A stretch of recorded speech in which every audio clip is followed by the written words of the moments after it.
Hi everyone, I hope that you're doing amazing wherever you are in the world. My name is Shikha and I welcome you to my channel. As always, I'm so grateful that you're listening, subscribing, and commenting. I really appreciate the support. In this one, I wanted to speak to you about the separation of family versus friend circle versus work circle versus volleyball circle or whatever it might be, which is something that INFJs do very naturally. It comes as a natural tendency of ours. I think it's pretty much what we do from childhood. I know I've been doing this ever since I had friends to separate from my family circle or from my work circle. And I know I did it for many different reasons, but I wanted to share this with you as a tendency of INFJs because I know that a lot of us do this, but I know that a lot of us don't realize that we do this, also, first of all, but also we don't realize why we do it. And so I wanted to kind of clarify a little bit. Now, again, these are my experiences with myself, and I believe I'm an INFJ, and with other INFJs as well. So if you don't relate to this, of course, it doesn't mean that you're not an INFJ. It might mean that you're not an INFJ, but mostly it doesn't mean that. It just means that you're a different kind of INFJ. There's lots of different kinds of INFJs, and we all fall on a spectrum. Some of this you're going to relate to, some of it you're not going to relate to. And so don't message me saying, oh, well, this is completely false and I'm an INFJ, I'm a true INFJ, and this doesn't relate to me, so you're wrong. It's just different INFJs display different qualities, just like human beings in general, of course. But I just find this to be very common in the INFJ that I speak to. That's why I think that's a common trait of ours, right? I'm sure there's a lot of non-INFJs who watch this video and can relate to it as well. So I just wanted to kind of put this disclaimer out there. So separation.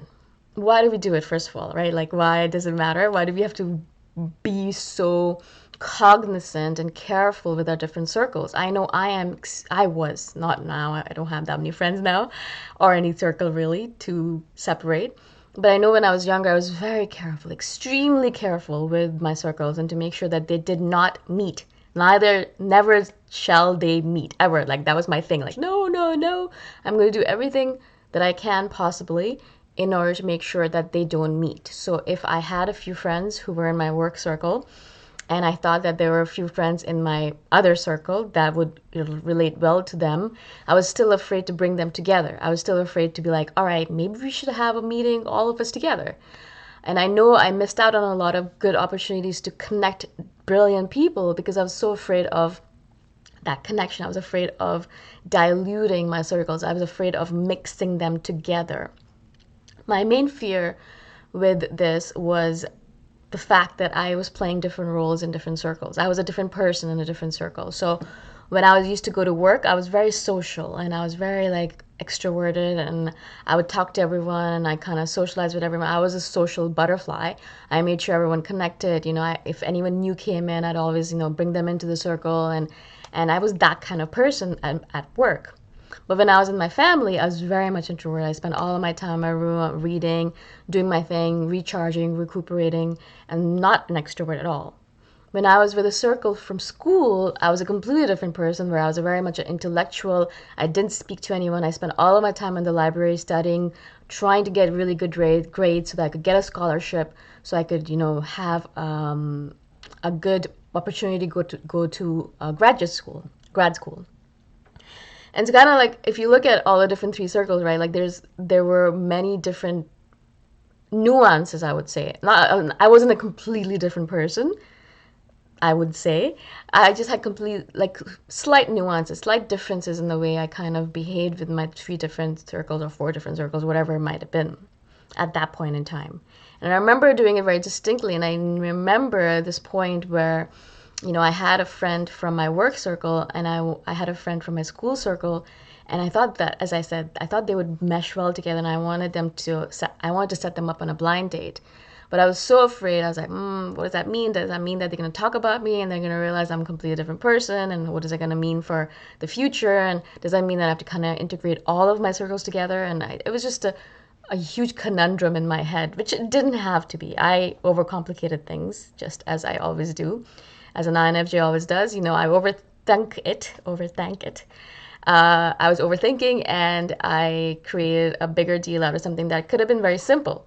And it is very simple, actually. For most people, it is very simple. Most people will be like, all right, cool. So I think this person from my circle and that person from the other circle is going to go well together. Let's all meet up together. They don't keep this strict delineation or strict separation that INFJs tend to do. I think that's one of the reasons is the fact that we're different people in different circles. But also, I find that partly it had to do with the fact that I wanted to not mix the circles so that I could have different circles to have peace in. For example, like I didn't want to mix everything up together because that means that there would be more socialization and there would be more people coming into my circle and more complications and conversations and things like that. If I kept all the different circles separate, I thought that would be simpler. I would be able to deal with each circle in my own particular way, keep it very straightforward, and I thought it would be more straightforward that way. I wouldn't have to deal with all of these different things happening because of all the circles mixing.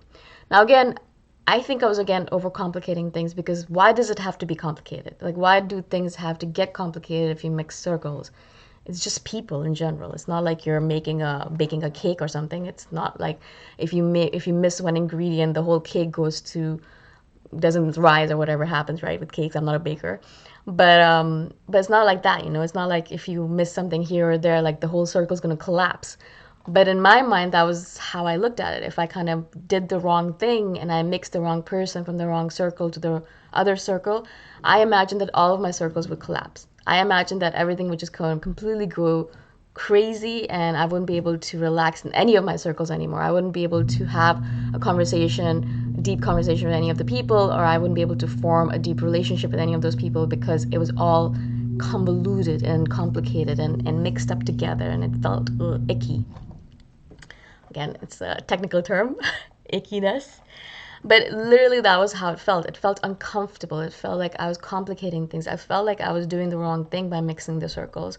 Again, might have been again because of overthinking, but also it has to do with the fact that we have these general delineations. This is how things should be, and this is how I'm supposed to set things up.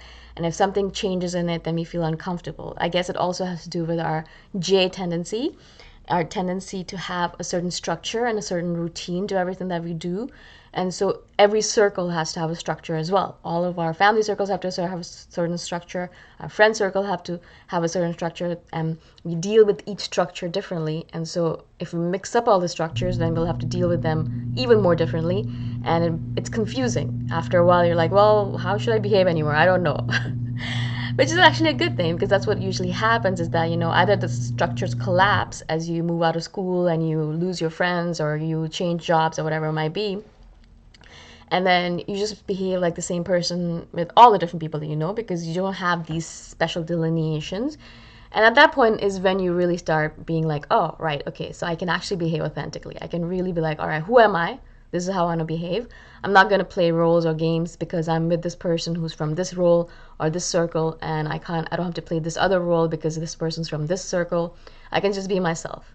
And so I guess as you get older, these structures or delineations that you have will collapse. They will deteriorate. They'll automatically deteriorate, or perhaps you'll just be like, okay, I can't deal with this anymore. I'm not interested. And then you'll just collapse them yourself. And so as you get healthier, as you get more mature, as you get more authentic, these structures won't matter anymore. But you'll still have a little bit of separation as you get older, like even like slight ones, not as coherent or as major as you were when you were younger. But as you get older, you will notice that you'll still have these delineations, these structures, these circle separation that you do, just because it's just easier to deal with. Like it's easier not to mix your work circle with your family circle or your family circle with your friend circle or things like that. A little bit of mixing is okay, but a lot of it seems uncomfortable. Even now when I think about it, even though I don't have that many friends, I really don't like mixing them up either. For example, if I have a spirituality group that I hang out with, I'm not really going to mix them up with the group of people that I hang out with at music festivals, right? And so I have a group of people that I go to music festivals with in Chiang Mai or here. And so I'm not going to mix those people necessarily with the people that I talk to about God or about spirituality or things like that, right? For some reason, it seems like a very weird mix to me, even though it might be a very great mix and maybe I'm actually making a mistake. But in my head, I'm like, well, let's not bother. Let's not do the extra work to mix them up. Let's not actually go into the situation. Let's just relax and let it happen as it happens.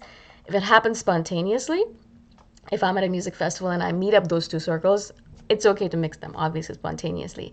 But actually deliberately going about it, actually going into these two circles and saying, okay, I really think that these circles should mix and I'm going to make it happen, it's not something that we'll do. It's just too much work, too much effort, too much annoyance. Why bother, right? If it happens, happens. It doesn't happen, great. Let's keep them separate. It's just easier that way, right? So that's what I would say about the separation. If you have any comments about this, if you think there's a particular reason I've missed, which I'm sure I have, with regards to this, then please let me know and comment below and let all of us know so we can learn from you. Again, thank you so much for watching. Thank you for being on my channel. I really appreciate your support, and I shall see you in the next one. Bye for now.